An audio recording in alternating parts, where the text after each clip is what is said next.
Subscribe करें SN technical channel को और प्रेस करें इस बेल आइकॉन को ताकि आपको मिल सके वीडियो की नोटिफिकेशन सबसे पहले। हेलो फ्रेंड्स आज के वीडियो में हम सीखने वाले हैं रिले का कनेक्शन किस तरह किया जाता है, रिले में एनओ एनएनसी की वर्किंग किस तरह होती है, हम किसी भी रिले में इंटरलॉकिंग किस तरह की जाती है। आज के वीडियो में हम प्रैक्टिकली सीखने वाले हैं। आज के वीडियो में हम जस्ट नॉर्मली हम जो इंटरलॉकिंग होती है, मेनली हम इंटरलॉकिंग सीखने वाले हैं। किसी भी रिले में इंटरलॉकिंग किस तरह की जाती है, बट जो बिगिनर्स है उनके लिए पहले हम समझ लेते हैं इंटरलॉकिंग होती क्या है। क्या होता है, जब भी हमारे पास कोई भी दो डिवाइस होती है, दो कॉन्टेक्टर या दो रिले या जो भी हमारे पास दो डिवाइस होती है और हम चाहते हैं हमारी कोई भी एट ए टाइम एक ही डिवाइस रन करे, that means at a time या तो हमारा ये रिले रन करे या ये वाला रिले रन करे। यदि हमारे पास दो कॉन्टेक्टर है तो एट ए टाइम एक कॉन्टेक्टर रन करे और दूसरे टाइम दूसरा कॉन्टेक्टर रन करे। दैट मीन्स जहां पर भी हम चाहते हैं एट ए टाइम हमारा एक ही कोई भी कंपोनेंट रन करे, वहां पे हमें इंटरलॉकिंग करना होती है। तो इंटरलॉकिंग कॉन्टेक्टर में तो हम रिवर्स फॉरवर्ड स्टार्टर में कर लेते हैं, बट रिले में किस तरह की जाती है जस्ट हम समझ लेते हैं। क्योंकि क्या होता है, जब आप कंट्रोलिंग करते हैं तो आपको रिले में से भी कई बार कंट्रोलिंग करना होती है, तो इसमें काफी ज्यादा कंफ्यूजन होता है। तो आज के वीडियो में हम यही सीखने वाले हैं रिले से इसकी इंटरलॉकिंग किस तरह की जाती है। That means at a time हमारा या तो ये वाला रिले ऑपरेट होगा या ये वाला रिले ऑपरेट होगा। इसके लिए हमने ये पुश बटन यूज करेंगे, इसके लिए ये पुश बटन यूज करेंगे, और यदि हम दोनों को एक साथ प्रेस करेंगे तो कोई भी रिले ऑपरेट नहीं होगा। That means at a time हमारा कोई भी एक रिले ऑपरेट होगा। तो इसकी इंटरलॉकिंग किस तरह की जाएगी वह हम समझ लेते हैं। सबसे पहले हम यहाँ पे 11 पिन का रिले यूज कर रहे हैं। 11 पिन 220 वोल्ट के यूज कर रहे हैं। रिले बेसिकली 8 पिन के होते हैं, 11 पिन के होते हैं, 14 पिन के होते हैं, 14 पिन के होते हैं। इसके अलावा देखा जाए तो 220 पे वर्क करते हैं, 24 वोल्ट पे वर्क करते हैं। हम 220 वोल्ट एसी के रिले में जो कि 11 पिन के हैं, हमारे पास दो रिले हैं, दोनों ही 220 वोल्ट एसी के हैं और 11 पिन के हैं। तो इसमें इंटरलॉकिंग किस तरह की जाएगी समझ लेते। जस्ट बेसिक वीडियो है, आपके पास कोई भी वीडियो आप उसमें इंटरलॉकिंग कर सकते हैं। क्योंकि हमने जब इसमें सेंसर से reverse forward automatic reverse forward बनाया था तो क्या हुआ था, हमने इसमें इंटरलॉकिंग करना हुई थी, तो इसमें काफी कंफ्यूजन हुआ था व्यूवर्स को, तो इसलिए हम इसका बेसिक एक सेपरेट वीडियो बना रहे हैं। तो चलिए हम शॉर्ट में इसके रिले की वर्किंग समझ लेते हैं। ये हमारे पास 11 पिन का एक रिले है। इसमें टर्मिनल्स किस तरह हो गई, ये इसका रिले का बेस है, ये इसका टॉप है।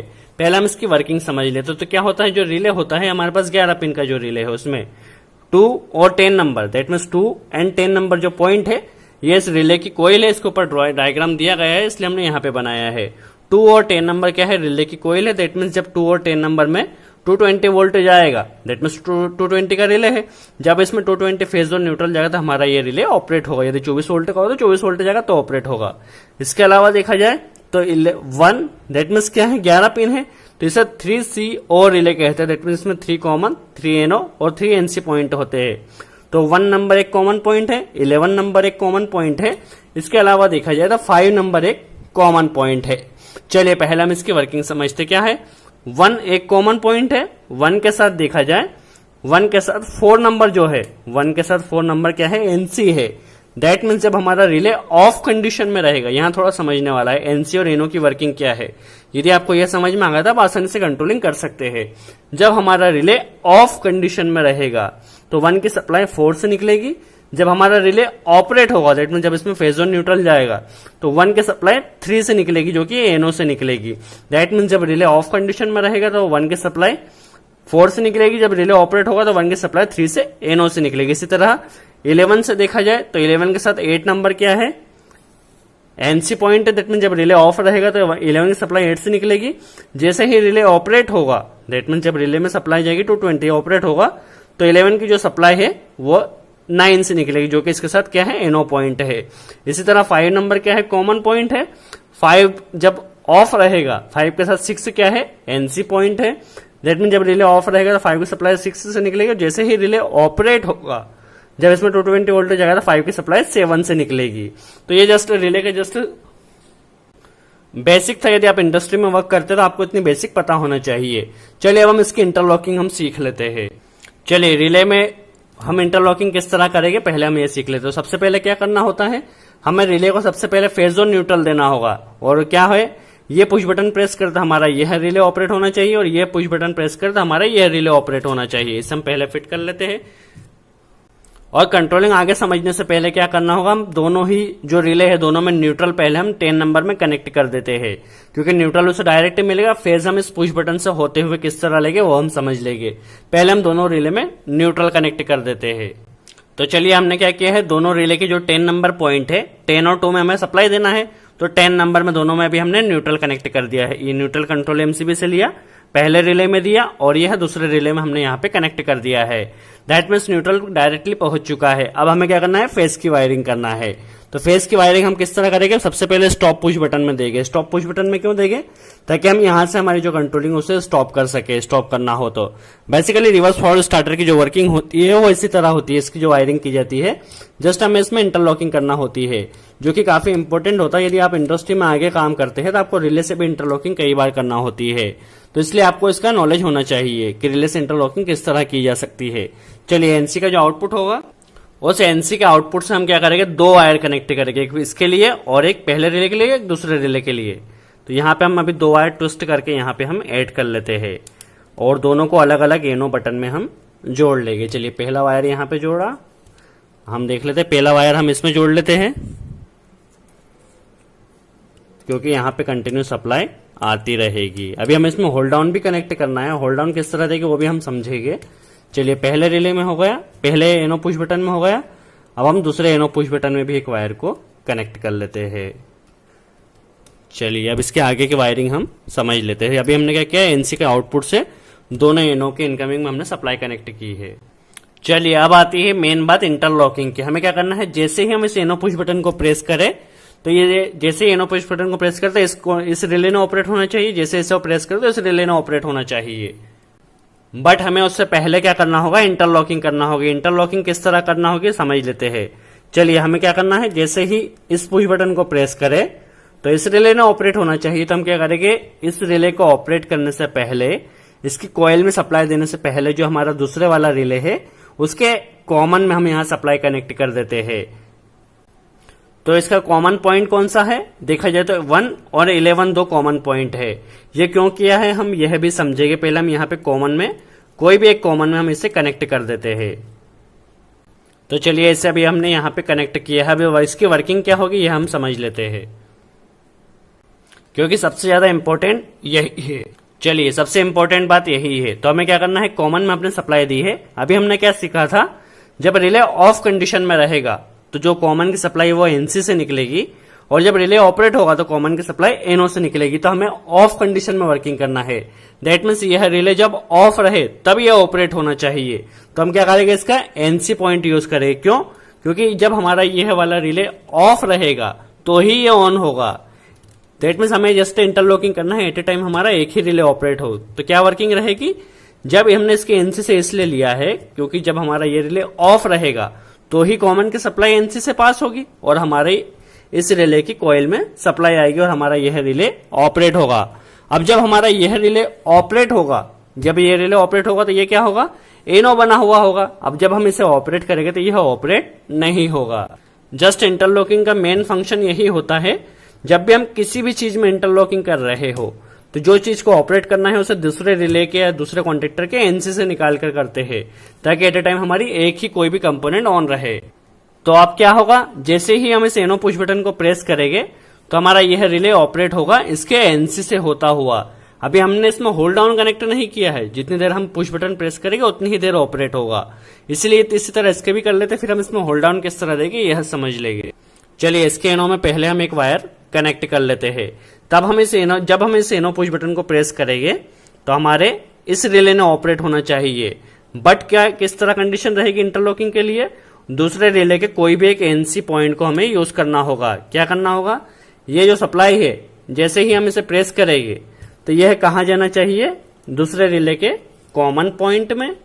पहले हम इसे कॉमन में जोड़ लेते हैं। आप कनेक्शन को अच्छे से फुल टाइट कीजिए, कहीं पर भी कोई लूजिंग नहीं होना चाहिए। तो चलिए कॉमन में दे दिया। अब क्या करना होगा, हमें इसका एनसी पॉइंट यूज करना होगा। तो हम क्या करेंगे, इसके एनसी में एक वायर पहले कनेक्ट कर। तो इसके एनसी पॉइंट में हमने एक वायर कनेक्ट कर लिया है, कॉमन में दिया और इसे एनसी से निकाला है। दैट मीन्स जब यह रिले ऑफ रहेगा तब कॉमन की सप्लाई कहां से निकलेगी, एनसी से निकलेगी, और हमें इसे ले जाकर कहां देना है, इस रिले की कॉइल में। तो जब ये रिले ऑफ रहेगा तब जब हम इसे प्रेस करेंगे तो ये रिले जब ऑफ रहेगा तभी ये ऑन होगा। अदरवाइज यदि ये ऑन है तब हम इसे प्रेस करते तो ये ऑन नहीं होगा। यही इंटरलॉकिंग की मेन खासियत है। एट ए टाइम हमारा कोई भी एक रिले ऑपरेट होगा। इसे हम प्रैक्टिकली अभी करके भी देख लेते हैं। जस्ट अभी हमने इसमें होल्ड डाउन नहीं दिया है तो हमारे इंटरलॉकिंग की वायरिंग तो कंप्लीट हो गई है। एट ए टाइम हमारा कोई भी एक रिले ऑपरेट होगा, कोई भी दो relay at a time operate नहीं हो सकते। बट अभी ये कंडीशन क्या है, जितनी देर हम इस पुश बटन को प्रेस करेंगे, सपोज इसको प्रेस किया तो ये रिले ऑपरेट हुआ, इसको प्रेस किया तो ये रिले ऑपरेट हुआ, बट कितनी देर तक, जितनी देर तक हम पुश बटन को प्रेस किया है। अभी हमें इसे परमानेंट ऑपरेट करने के लिए होल्ड डाउन भी देना होगा। तो होल्ड डाउन के लिए हमें इसका एक और कॉमन और एनो पॉइंट यूज करना होगा। नॉर्मली हमने होल्ड डाउन रिले में किस तरह दिया जाता है उसके ऊपर वीडियो बनाया था। चलिए कॉन्टेक्टर से समझते हैं। कॉन्टेक्टर में क्या करना होता है, इसकी कॉइल में हमें 220 वोल्ट देना होता है। इसमें होल्डिंग के लिए क्या करना होता है, यहाँ जैसे सपोज हमने यहाँ पे फेस दिया, यहाँ से कॉमन में एक लूपी से सप्लाई कनेक्ट करना होती है और एनसी के आउटपुट से या एनो के इनपुट से हम एक वायर लेके यहाँ पे एनो में कनेक्ट कर देते हैं तो हमारा रिले होल्ड हो जाता है। तो इसी तरह हम क्या करेंगे, दोनों रिले में क्या करेंगे, जैसे कोयल में सप्लाई हमारी यहाँ पे आ गई तो यहाँ से इसके कॉमन में जिस तरह देते हैं, दोनों कॉमन पॉइंट हम कौन सा यूज करेंगे, 1 नंबर का कॉमन पॉइंट यूज करेंगे। 2 की सप्लाई 1 में अभी हम दोनों रिले में कनेक्ट कर देते हैं। जस्ट एक एक लूपिंग एक एक वायर की कनेक्ट कर लेते हैं। तो चलिए अभी हमने दोनों रिले में क्या किया है, तो चलिए दोनों लूपिंग हमने अभी कॉमन में कनेक्ट कर ली है। अभी हमने कॉमन पॉइंट कौन सा यूज किया है, 1 नंबर का पॉइंट यूज किया है। तो होल्ड डाउन के लिए हमें क्या करना होता है, कॉन्टेक्टर में हमें जस्ट इसका एनो यूज करना होता है। तो 1 के साथ एनो पॉइंट कौन सा है, ताकि हमारा कॉन्टेक्टर क्या हो, जस्ट एक बार रिले जब भी ऑपरेट हो तो उसके एनो से होल्ड डाउन मिल सके। तो हमें क्या करना है, 1 के साथ 3 नंबर क्या है, एनो है, जिस तरह हमने देखा था। तब हम होल्ड डाउन किस तरह देंगे यह समझ लेते हैं। हम होल्ड डाउन नॉर्मली कहां से देते हैं, एनसी के आउटपुट से या एनो के इनपुट से। तो हम कोई भी एनो के इनपुट से दे सकते थे। हम यह वाला एनो यूज कर रहे हैं होल्ड डाउन देने के लिए, क्योंकि कंटिन्यू यहाँ पे सप्लाई आती रहती है। चलिए हमने यह वाला एनो यूज किया है। अब हमें क्या करना है, जो 1 नंबर कॉमन है उसका एनो पॉइंट यूज करना है, ताकि जैसे ही एक बार रिले हमारा ऑपरेट हो तो उससे होल्ड डाउन परमानेंट मिल सके। तो हमें क्या करना होगा, इस रिले में भी होल्ड डाउन देना है, 1 के साथ 3 एनो है, और इस रिले में भी 1 के साथ 3 एनो है। तो यहाँ पे पहले हम एक वायर कनेक्ट करते हैं और चूंकि इसमें भी देना है इसके लिए हम एक लूपिंग ले लेते हैं। तो हम इसे जोड़ लेते हैं क्योंकि दोनों रिलो में हमें होल्ड डाउन प्रोवाइड करना है। चलिए इसे यहाँ पे जोड़ लिया, अब इसे कनेक्ट कर ले। चलिए इसे हम यहाँ पे जोड़ लेते हैं। तो क्या होगा, ये पहले रिले को होल्ड डाउन मिल गया। जस्ट जैसे ही हम इस एनो पुश बटन को प्रेस करेंगे हमारा रिले परमानेंट होल्ड हो जाएगा। इसी तरह हमें दूसरे रिले में भी होल्ड डाउन देना है, तो इसे हम दूसरे रिले में भी पहले कनेक्ट कर लेते हैं। तो हमारा दोनों रिले में अभी होल्ड डाउन कनेक्ट हो गया है। जस्ट हमारे रिले में होल्ड डाउन भी हो गया है और इंटरलॉकिंग भी हो गई है।